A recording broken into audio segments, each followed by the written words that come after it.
Final Fantasy X. This game's pretty cool. But you know what else is cool? Blitzball! Woo!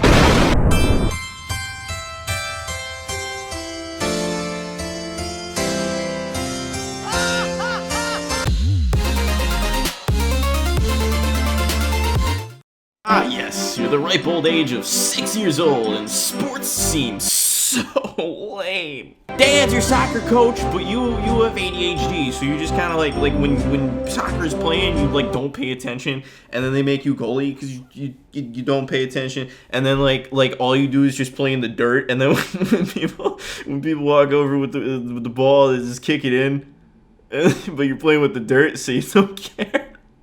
Colin, you're a fucking moron. But your dad loves you anyways, and he takes you to GameStop, and what do you see? Oh my god. Final Fantasy X! And your mind is blown! Look at these graphics! You're telling me they got voice acting? What? So you're like, Dad, I want that one! And your dad's like, okay. Which when you're a kid translates to, I am God. And then you do that thing where you get the game and then like you're so excited to play it, but you can't play it yet because you gotta get home first. And then like the whole ride home, you're just like looking at the manual and you're like, oh yeah, this could be the best. This could be the best. And then you get home and you step out of the car, and it's late at night, and you look up and you just see the stars in the sky, and it's just beautiful, and I just know tonight's gonna be one of those nights that you'll just hold deep into your life, and it's a defining moment of everything that you look back to and love.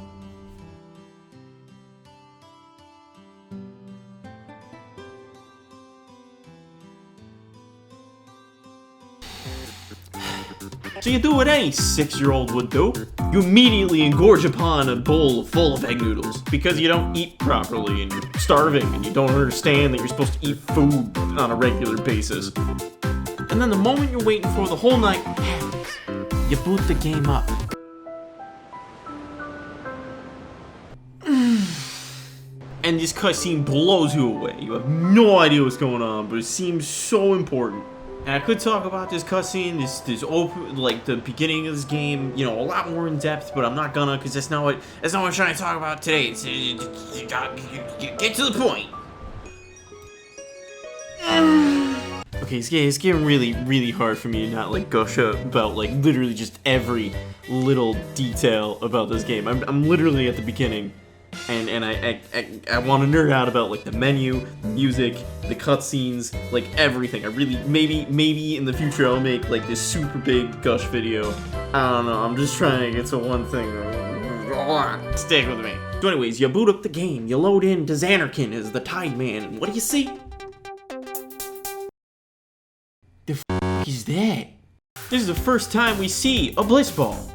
Well, like, other than in the intro, but we don't know what the f is going on here, so, like, whatever. So our boy signs a few balls, flirts with the ladies. Lady killer, am I right? Then he tells everyone he's gotta bounce. And then he receives this send-off from his fans.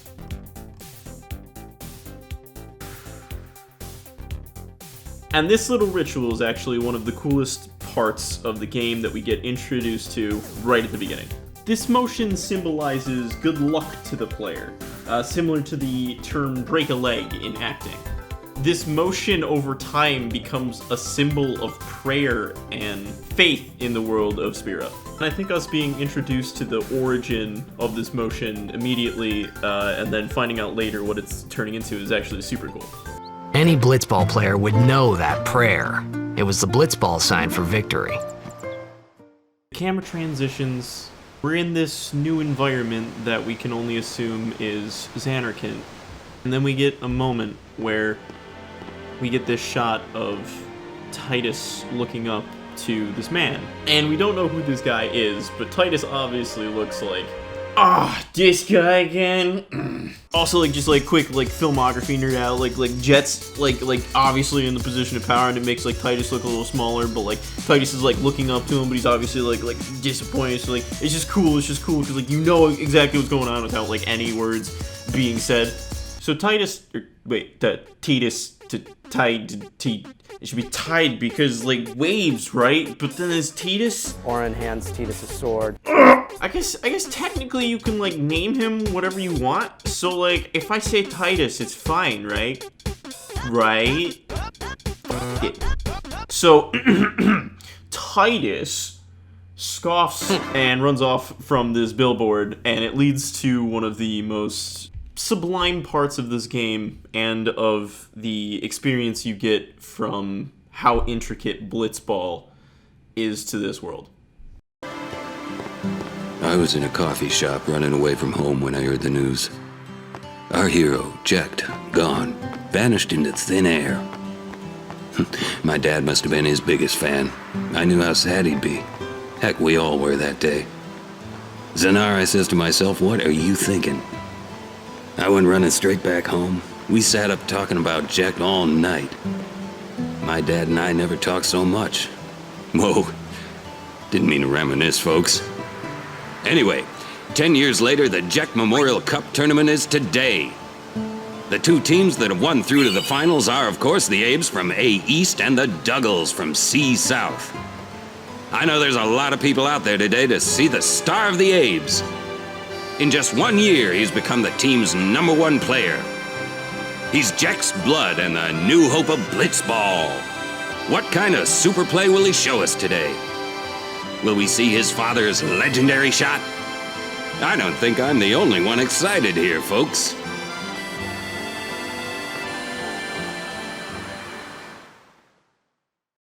Goosebumps. This scene sets up a lot. We now know that Titus is related to Jet. We now know that he's the star player of the Xanarkin Abes. We don't know what the hell the Xanarkin Abes are yet, but we know that it's somehow related to the ball, right? The ball. I think what's more important about this scene is it's so natural. This feels like a podcast you'd hear about, like baseball. I hear this man talk and I feel like I've been tuning into this radio station every day on my way to work. There's things about what he says that just makes it feel like this game is so real and has been happening for years, and we've been following it our whole lives. And I think this is one of the most important and coolest parts of this intro bit, because it puts us not in the position of the player, even though we're controlling Titus walking down the street, but instead puts us in the position of a fan, paying attention to the game and the players and everything that's going on. And like a starstruck fan of a big league player, we feel like we know what Jet's legacy left behind and who Jet is and the impact he really had on this game. And the music and the fans you interact with on the way, it all just comes together in this beautiful way to show you that it's not just the brand spanking new game of Blitzball, it's the age-old game of Blitzball. It's one that you could talk to your father about. It's one that has been around for generations and has brought families and fans and everyone together. And for a brief moment in time, soccer is starting to seem pretty cool. What the Yeah, screw soccer. For reals though, Titus shows up at this stadium, gets absolutely flocked by fans. And then we cut to the scene where he's waiting for the game to start, and just the anticipation without knowing anything about the game is just so f***ing cool. Like, what's he doing? Is he just chilling here? Is he sleeping? What's going on? Oh, he was psyching himself up. I'm not gonna lie, almost every single time I get into a pool, I play this scene out in my head and do like everything and psych myself up just to be in a pool. I don't care how cheesy that sounds, it's like a true story. And let me tell you, I really like water.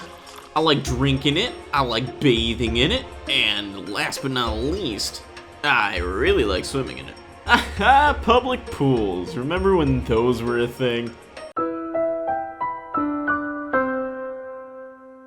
Okay, at this point in the video, I'd like to just say that, like, I haven't touched this project in, like, a week, and haven't really felt like touching it either, and, like, originally this video was gonna be like 2 minutes long. I was just gonna gush about Blitzball, and then I went off on a whole other tangent and some other stuff because it just like I felt like I couldn't like not just talk about everything. But at this point, I'm just like, eh. So, anyways, part 2 coming maybe sometime never. I don't know. Tell me down in the comments if you would like to see it. Yeah. Thanks for watching. Also, just hit like that 10-minute and 30-second like sweet spot, but that like, and no one's gonna believe me, but that was like completely unintentional. I just stopped like working on this thing to work on other stuff and like, whatever. Okay, love you, bye. Why did I say that? You're not my mom.